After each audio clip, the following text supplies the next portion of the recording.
Florida's PGA Village is a one-stop shop for golfing fanatics. Not just 54 holes of championship golf, but a learning centre where you can train up and a museum where you can school up on everything golf. Enthusiasts like Marcus Wheelhouse and national squads come from around the world to use the state-of-the-art training facilities. This is the PGA Center for Learning and Performance. We are completely open to the public. It's a 35-acre facility.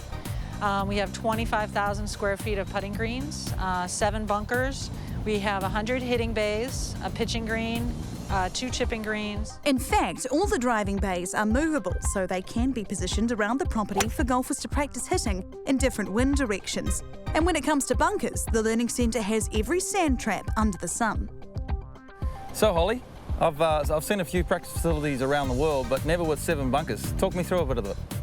Well, it's pretty amazing, Marcus. We're so fortunate here. We have 7 bunkers that represent bunkers, styles, and sands from all over the world.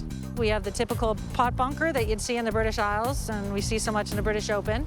We also have a Carolina bunker, which has clay sand in it, which is typical in the Carolinas and in Hawaii.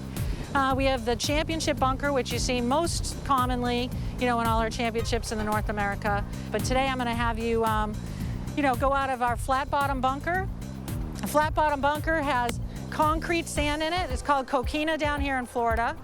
And one of the keys to this is you don't want to have too much bounce on your club. If it bounces too much, you'll scull the ball, either go over the green or you'll hit the lip. Don't open the club too much. You don't have to dig into the sand too much, but just dig in, get good footing, feel how much sand you get under your feet, and go ahead and just nice, smooth tempo. Maybe lead your hands a little bit and square up the face so the leading edge is in there. Something like this, sort of. Okay, but then obviously you've got the lip. Right, so you have to be careful of the one to the lip. Right. All right. This is the melted edge bunker, Marcus. It's, as you can see, how the edging, it's very often, a greenside bunker. Pretty severe lip. It has, you'll find it in Hawaii and the Carolinas. It has that, clay sand almost. It's a little tougher. It feels much heavier. Yeah, it's much heavier. The club through. So you got to hit it a little harder, right? You got to hit it a little harder, but you want to make sure your tempo doesn't get too short and too quick, otherwise it's going to go too far. So why don't we play the ball a little bit more forward in your stance. All right, maybe not open the club face quite so much, and really make sure you stay behind the ball on this one. Keep your upper body back. There you go, much better.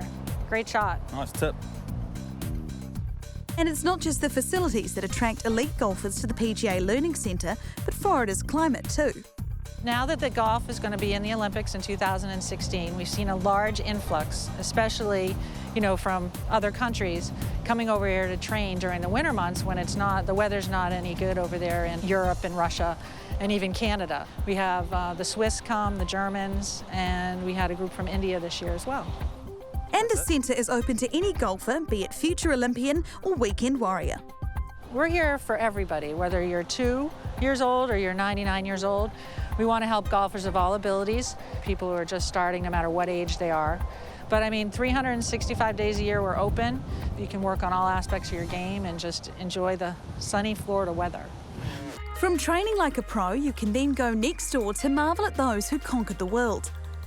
The Pga Museum of Golf is packed full of history, from Bobby Jones to Rory McIlroy. So here we are at the Pga of America Museum. What do we got here? We've got the US Open trophy, Mr. Michael Campbell, booyah. We've got the PGA, the Wanamaker trophy. Pretty impressive, isn't it? Look at the size of that sucker. We need a Kiwi on that one.